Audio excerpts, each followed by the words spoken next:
Good morning, or good day wherever you are. Look, this is without doubt my most made up on-the-spot video. I've intentionally written a bunch of notes, decided I'm not going to use them, slept up until the last moment, woken up, jumped in front of a camera, no chance to break my thoughts. So choose just to be as happy as possible here in front of the camera.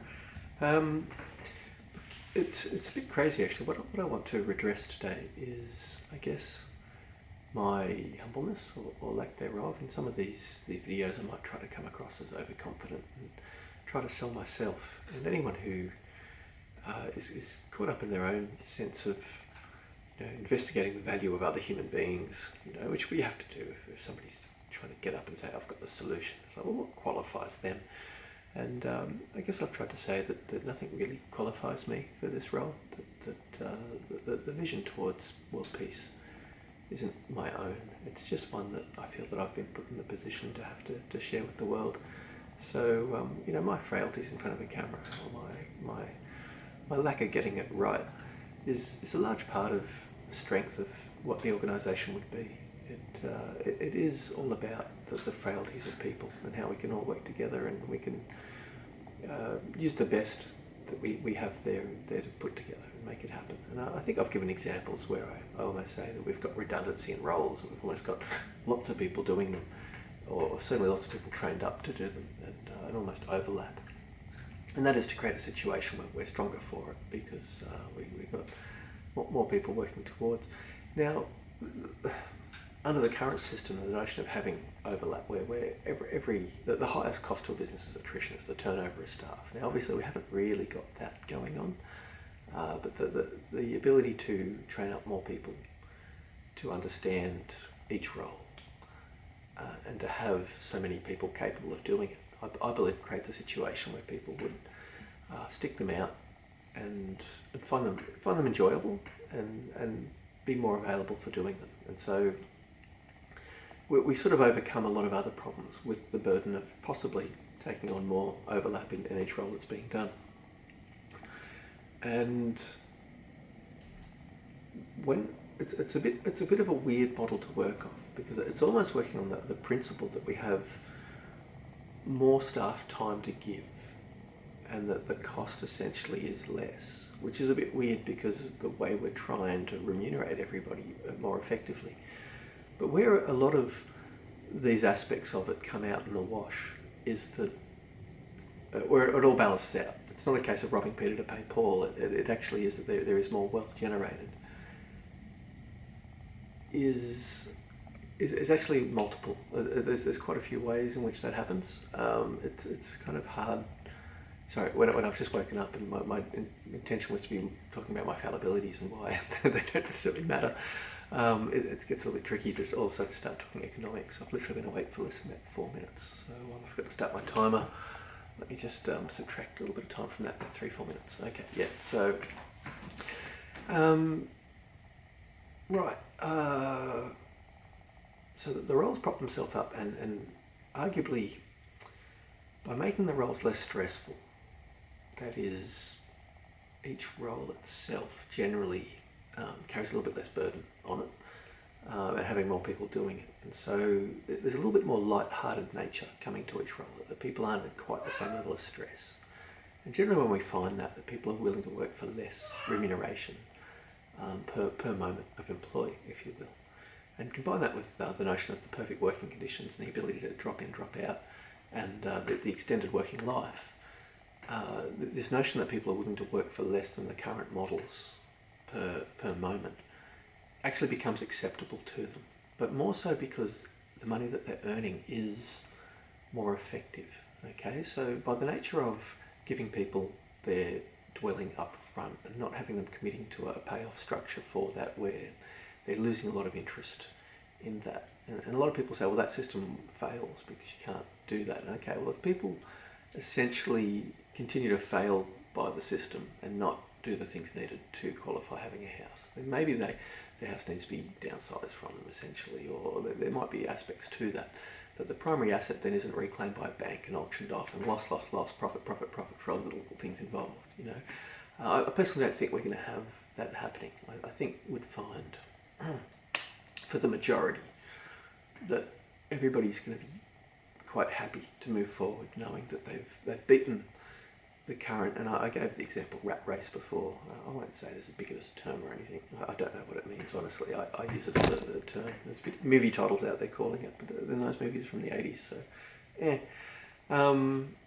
Look, people will generally accept a potential less wage per moment when that money is so much more effective. And because there's so less overheads in the costs of things that we're paying. Now, in the moment, the system I'm in, we have a goods and services tax. And essentially they put a 10% loading on each part of the manufacture and the transport and distribution and the sales at the final step. When we take ownership of the fact that we're supporting, as a not-for-profit, that we're paying our wages in a distributive wealth method, there doesn't need to be profit on each step of the way. We're essentially wanting to get the cost of each of these aspects down to the lowest possible when they're sold internally. When they're sold externally, proper loadings, proper taxes, everything there needs to be put in place. The government needs to be propped up and given their cut. But I think the government's quite happy on the notion that taking the burden aspects of society at the moment, which is the homeless, the jobless, and the ageful, if you will, the age-willing, the ones that have lived a good innings and are quite willing to retire and take themselves from contributing back to the country, arguably. And I've mentioned in other videos how I feel that people who have grown through this system and nurtured incredible skill sets, even beyond retirement age, will be quite willing to either be, I say work the floor, but I didn't give the example. They'd probably be in an electric buggy or whatever might give them the mobility needed to put their eyes or their ears into as an overview and come in and just to ensure that OHS and various things are still happening in the floor place, and so that people beyond retirement age can still contribute back, but with incredible skill set and therefore incredible remunerative value for the time that they're giving, because it's a skill set that's been built up over the course of a lifetime. And look, so when we've got some of these other sectors giving a little bit longer and for an extended amount of time, maybe starting earlier, and these things don't kick in until a further generation, until we're further down the track with said structure, because obviously current beyond retirement people we would take on board as a service to government or as a service to the country in terms of feeding them well and looking after them well. Those people have no training and potentially could be seen as not being able to give anything back. But really they're giving us back a chance for training to make sure that our one-on-one staff that's servicing them are good. And as long as they're willing to fill out some questionnaires about how they found that the training is, there's something they're giving back. And again, a lot of these concepts require just a little bit of thinking outside the box and seeing things in a new paradigm, essentially, one that works towards an improved quality of life. So this notion of a slightly reduced wage potentially, when we look at the value that it's actually netting us and the fact that there's nothing we technically need to spend it on because everything's available to us in the form of essential credit from said organisation, because it sees value in us in a longer time period, more than just the immediate now. And when the entire organisation is propped up with structures and decisions that are made not just for immediate gain but for the long-term benefit, what is the best way to do that, or what's the best way to build that in the way that will last the longest? And it's the absolute opposite of what political systems need to do. And I saw when political systems used to make plays for their country or plays for their people that played out over 10 years or 10, 15 years. And so it wasn't attractive for them to stay in office in a 4-year block of time, but the country was better off for it. And so for all the ranges that the current political system can't look after the people in the same way that a more responsive and more forward-thinking, more long-term enduring body can, that the systems just aren't the same, right? So you can't judge one system under the structures of the existing. And so with that, coming back to my humility, I don't mind being frail, because every single employment position in said role, in said organisation, will be filled with people that have their humanness. I didn't say humanity, right? There's a connotation to the word humanity, and it might be the itty at the end there. It sounds very scientific, but humanness is very organic, and humanness is what we're all going to bring, and humanness is actually what I'm choosing to nurture. That's the whole foundation principle is towards quality of life. and not quality of life, again, seen under the current structure, which I'm sorry, there is not the best quality of life under their current structure, because the best we can do is remove ourselves from the stresses of the world, and the amount of money that's required to achieve that in a very incomplete method. You know, we've still on the periphery got these concepts of the news and the media, and these stresses that are, some of them are intentionally orchestrated, you know, that just generate a negative downward spiral on the people.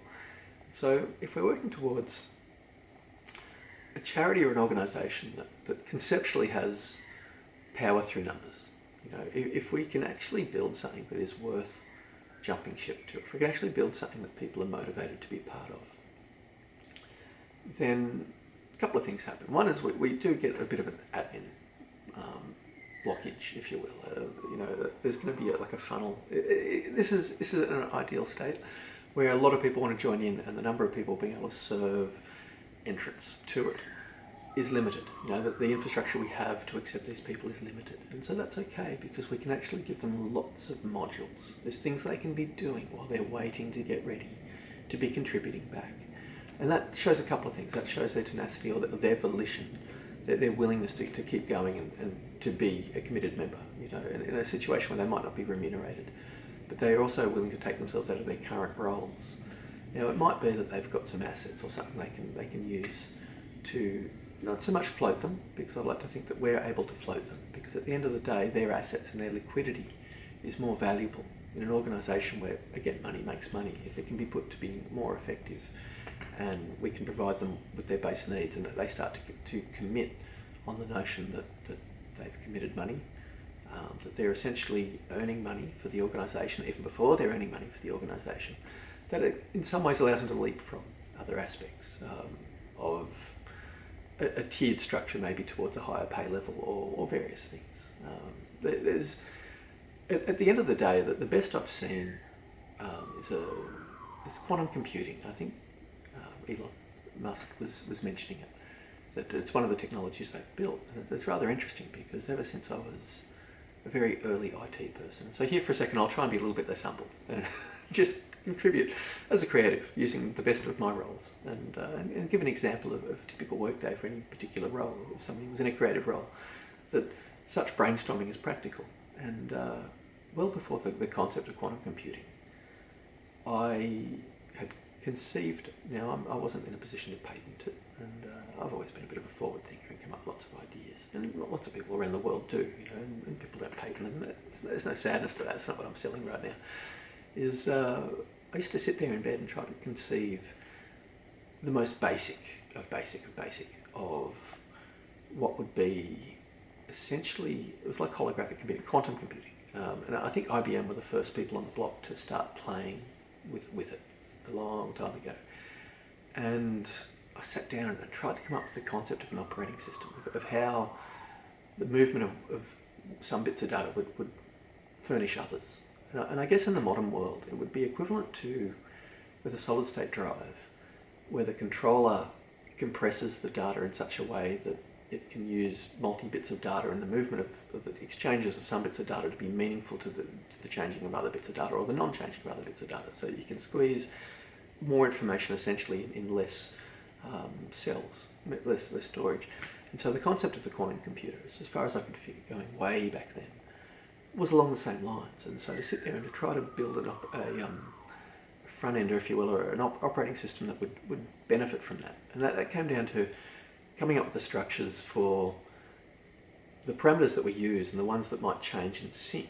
You know, for example, if you go to copy something, you might need to move something else. Or I don't want to get the nitty gritty with this. I've just tried to fall back on terms I've just used, because a lot of people out there have no interest whatsoever in computing. But needless to say, it came down to the understanding of needing to, just like I'm trying to get everyone to do, is rethink a paradigm shift towards a different way of living. Quantum computing required the same thing, and it really required, look, the larger scale you go with the numbers that you move, the more effective it becomes in being able to do its role. And there's no role bigger than that in terms of humanity en masse moving towards a paradigm for peace, where everybody needs to get paid, and the money needs to be tracked, and the value of assets need to be monitored, and the growth and the change and all these things. And when we start doing that at a level that's more than just in one country, with models that are taking off at different speeds, quantum computing is definitely an aspect that's needed for it. And if anyone's watched these computers every step of the way, I've been talking about, the actuaries. And because I don't have any media exposure, I don't pick up a newspaper, and I try not to even so much as watch YouTube clips. In fact, before I started doing this channel, before this year, I could count the number of YouTube clips I'd pretty much watched in my life across all my fingers and toes, not including the goodies episodes, which I'd probably watch on repeat if given the option, when trying to introduce my child to this wonderful thing called the TV show The Goodies. So look, I'm not one for media exposure, and so this notion when Elon Musk had come up with quantum computing, I only found out about this a couple of days ago. I was like, oh, brilliant, we need this, or maybe we can work for him to come up with some systems. Again, a lot of what I would like to do would be volunteering to the biggest industries on the planet, to do statistical analysis, to generate models with their products, to get them feedback in meaningful ways, and to qualify that, we would need to be a business with a lot of scientists in it at the very best level, with no inaccurate data, arguably, and really well thought out scenarios where we've got the variables down, so the statistics, so it's meaningful what we generate in terms of it might be spot on. And I feel a lot of this comes in a situation where we're raising people in a happy society where left brain and right brain are active. At the moment, most people go to work and they're absolutely terrified of the world around them and whatnot. So part of them is shut off. Part of them is not in a full human being status. And I believe when we nurture people towards that actualized state, relevant of whether they're the smartest or they're not the smartest, their output is naturally better. And so when we're working towards excellence and constantly striving that way, and in a society where it's safe to be accountable for errors, and all the little things that take out that raised heartbeat moment where the adrenaline goes up because we're fearful for losing our job, because our family are dependent on us maintaining that house, and all the silliness that comes from a lot of the stresses are fake. They're in our head, and we haven't been given, because of the pace of living, we haven't been given the upskill or the training to recognise which ones are significant, which ones might be insignificant, or coping strategies for them. Because generally, and certainly some people who just work towards high-paying roles just go, oh, look, I don't mind. I don't mind if I get it wrong, because I'll just be earning so much money, I'll be able to buy my way out of every situation. So it's fair to say that of all the billions of people we have on the planet, we're all at different levels of, I guess, evolving towards our humanness. These basic characteristics that we would have had well before the concept of, and I go back to saying the Industrial Revolution, but it was because it kicked off a scenario where we were meant to be working less hours and essentially being remunerated better or having more free time. And what we actually found out was that within a very small amount of time after that, it was quite the opposite, that we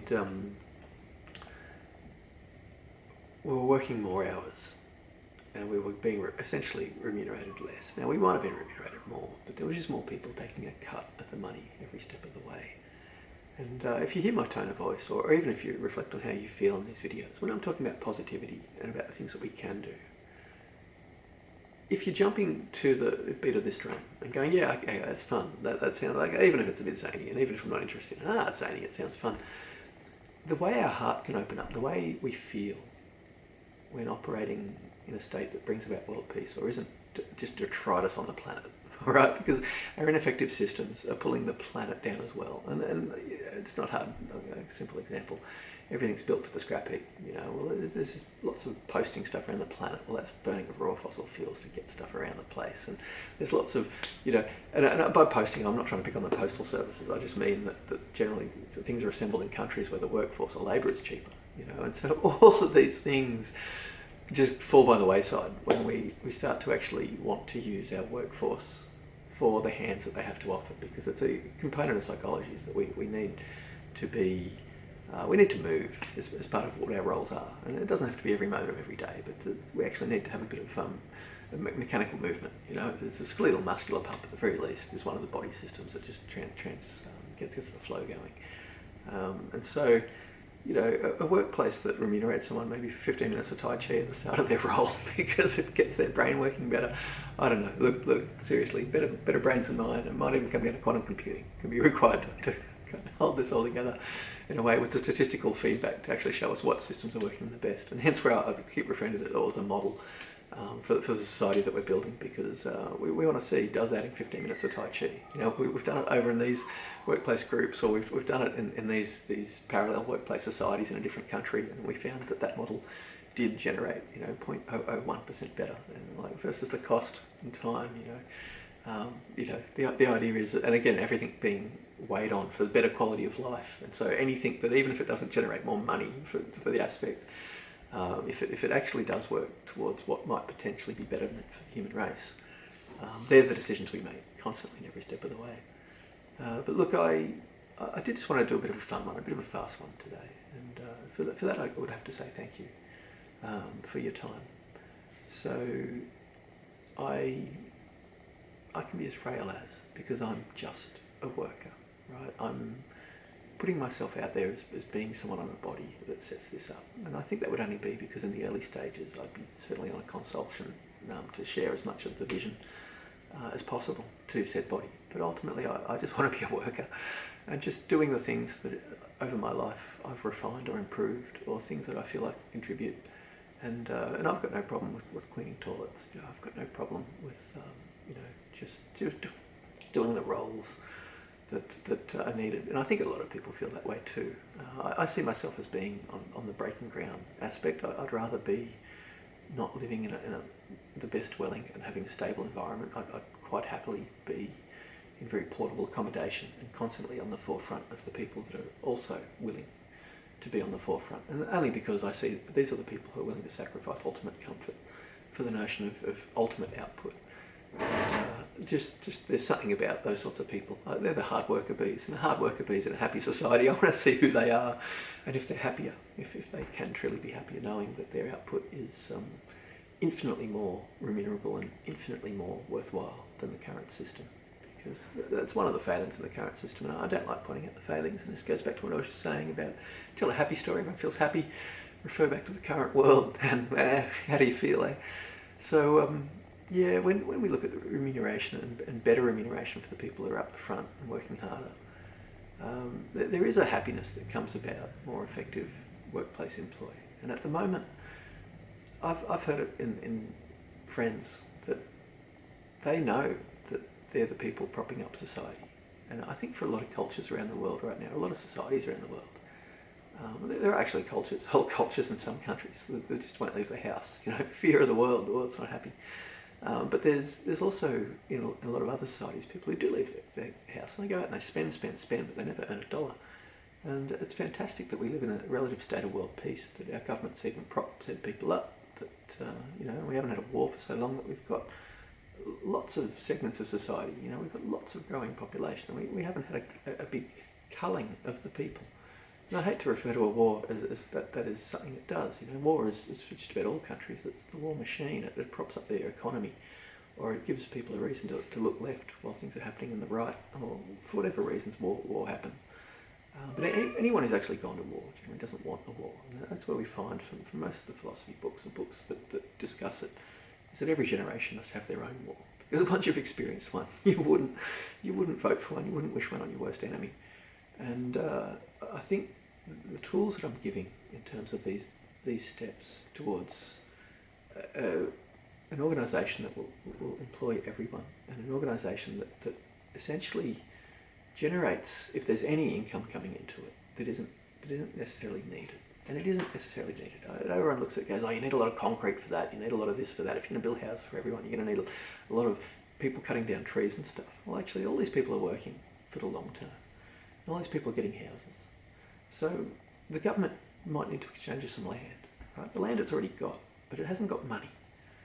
And a lot of the money pooling in the government's coffers at the moment is enough to survive all the world governments. And if the world governments can, at least in their own country, they get a lot of pooling of money from a rollout like this. But even if there's an imbalance, and we need to it wouldn't be United Nations, but maybe we work in accordance with them. But if we can flow the money around as needed to make sure that there's a smooth rollout in every country of said model, where it's not just coming up against a wall of anger or aggressive environment around it, because that would really stimulate the ability for said workers to feel happy, and that quality of life is the foundating principle for the organisation. And so it just means that that particular rollout in that particular country that hasn't got its act together, and as people are in a state of fear, just means there's a little bit higher cost to the organisations that are also doing this in a parallel around the world. It just means that there's more barter credits needed down the track from that model. It'll just take a little while for that country to get more online and more switched on, ultimately, where it's generating more profit just from said charity organisation. But look, I shouldn't just skim over such things so lightly. I'm trying to communicate with governments about ways that we can avoid going to war all around the globe right now. And it wouldn't be true in every country. It might be that there are some countries that have a war that's based on things that aren't just solvable with money. It might be a lot of wars are also spiritual, and I think there's this notion of a society that supports religious independence and religious freedom in the individuals, and there are a lot of benefits to this. A lot of people are saying I'm mad because these people won't want to rub shoulders with anyone else, or that their particular religion demands that other people jump to the beat of their drum. And I think if as the human race, look, I can't ask everybody to just switch that warring part of their mind off for 3 years. But if we did that, if the human race did that for 3 years, we'd have world peace. We'd have every single person living, not in poverty, not being homeless, not living below a quality of life standard that many would see as unacceptable. And if people think, I don't want a class structure in my society, I bloody well want a class structure, right? Because that's the carrot in front of the donkey. There's so many people out there that won't. That developing actualised happiness doesn't actually then deal with the psychological traits of trying to be better than your neighbours, right? So that's good counselling. That's just good education, or good. I say good's a term I maybe shouldn't be using, but it's fair to say that people need to evolve. All right, yeah, I'm challenging you a little bit to say that maybe you're unevolved if you feel that you need to be better than the neighbours. But a lot of people, that's just a lizard brain part of what the modern world lizard brain, if you wish, where you've got to keep up with the Joneses and ideally be one better than them. And so people will want to be getting better accommodation and whatnot. So there'll be people that want to upgrade to this, or that there'll be there's still an aspect of haves and have-nots, and it just comes down to really clever structuring as to make it so that the things that are the draw cards aren't on a scale where other people are going, I really want that. That other people can just laugh at it and go, fine, let them have that. They can have their cake and they can eat it too. But the reason they have their cake, ideally, is that they've worked a bit harder, or that they've done other things to push themselves that way. And look, there's going to be some weird accommodation in amongst. I mean, at the end of when a lot of your asset generation is movies and entertainment, one of the big costs in those industries is they make sets, and then the sets get destroyed, right? So in my eyes, if you're building a Hobbit village, or if you're building an Ewok village, it's either accommodation for like resort type accommodation, or it is for your people to live in, and that might be more transient. People might want to live in them for more than 5 years, or maybe more than 6 months, But even if it's just rotating, the notion that all these beautiful sets that you build, absolutely fantastic views out their doors, etc., etc., that they're high value accommodation. If you're going to build an incredible elven village, around a waterfall scenario, and even if it's a man-made waterfall scenario, except for said recording moments, that these things are truly remunerative to the people, because they're not just to be destroyed, and that they're high-value assets that can be reused, arguably. And so there's no waste principle is a large part of us going forward as a human race. Anyway, with that, I have daily commitments to get to, and well wishes with.